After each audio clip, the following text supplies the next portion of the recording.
The Declaration of Independence is written in 1776 by Thomas Jefferson, someone who, for his time, was rather enlightened and had an enlightened oligarch, I would say. An oligarch, yes, but one who was, among oligarchs, more philosophical and more enlightened, enough to grasp the immorality of slavery in certain respects. And so he outlawed it in the Northwest Territory, but he still kept his slaves in a sense because he needed them for politico-economic reasons. Some of them were his children. He didn't want to. Some of them were his children. To sell them off. You have, right. Yes. And you have the Declaration, and it has all of these high ideals, which are very progressive and kind of unprecedented in the history of the world. I'm not saying that sarcastically; it actually was. But what does it do, and what were some of the underlying motives behind the Declaration? A lot of the oligarchs wanted Western expansion, land speculation, and so on, and especially for slavery. So it was like a good and somewhat sincere expression of Enlightenment ideals that gave a kind of mythology to the U.S. project, which then, once it becomes independent, really does embark on genocide and slavery explodes, out of the seeds of this Enlightenment document. Now, fast forward to 1940s, and the U.S. is at its most progressive point, and you have another person of the oligarchy, Delano Roosevelt, who, like Jefferson and his slave connections, the Delano are oligarchs from heroin trade or opium trade. The Delanos were big-time drug traffickers. Yes, we say drug traffickers. They did it when the trade was legal. The clipper ships. Well, illegal in China, though. It was illegal in China. Oh yes, but what did America care about that? The British, when China made it illegal, the British were so offended they went to war against China, because you can't block off our trade. That's against free trade. That's against progress.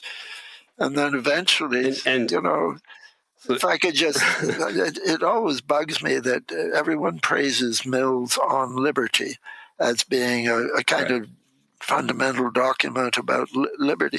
That was written by John Mill when he was working for the British East India Company, whose main source of income was opium, which they and the clipper ships. We were about to talk about clipper ships because America is so proud that developed clipper ships.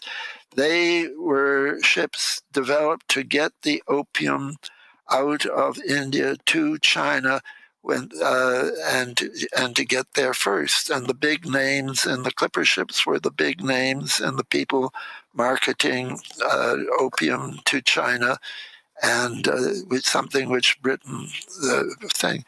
So anyway, I could go on about that. But the other thing I want to say is going back to Jefferson. Jefferson is somebody who, this is on the cultural level now. It's very important you pointed out how well educated he was. And there's a book by Bernard Bailyn about the Founding Fathers, who says that really the creative ideas came from people on the frontier who did not get the classical education that people got in Europe. And I think Franklin is the one he focuses on chiefly, and he perhaps said Franklin is the first who really popularized the Enlightenment ideas in America. And Rousseau is somebody who never exercised any political power whatsoever, but he wrote a treatise in which the opening lines were, "Man is born free, and everywhere he is in chains." And that one sentence illustrates what Czesław Miłosz said when he said that one line of poetry can have more power than a whole book of prose. I think that one line it was the end of royalty being legitimate and the beginning of revolution being legitimate. And of course, Jefferson legitimized. He sort of suggested in correspondence later that with Adams that really the country needed a revolution every generation or so to keep it moving forward. And the thing that Jefferson didn't see that we can see today is it's possible to have a nonviolent revolution. And there should be a non-violent revolution. And we had one in this country in the 60s, the civil rights movement, which I think America... I wouldn't call that What? I don't think it's a revolution the way that it is. If we're going to use terminology here, a revolution is one in which the social structure is reversed essentially. And I think that the pinnacle of power in the U.S. was for civil rights. So I think in that case, it was not quite as revolutionary. Well, I think you're using the standard political science distinction between revolution and reform. And I don't think that's I think revolutions are on a spectrum.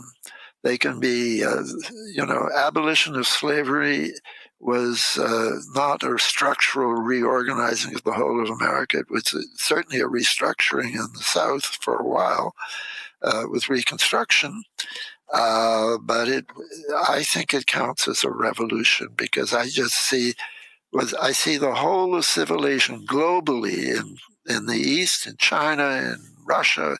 All of us are part of one civilization that is moving haltingly towards a revolutionary change at the end where political power as we now know it, which is exercised from the top down, coercive power is what Hannah Arendt called that power, is gradually replaced by persuasive power, by people talking to people.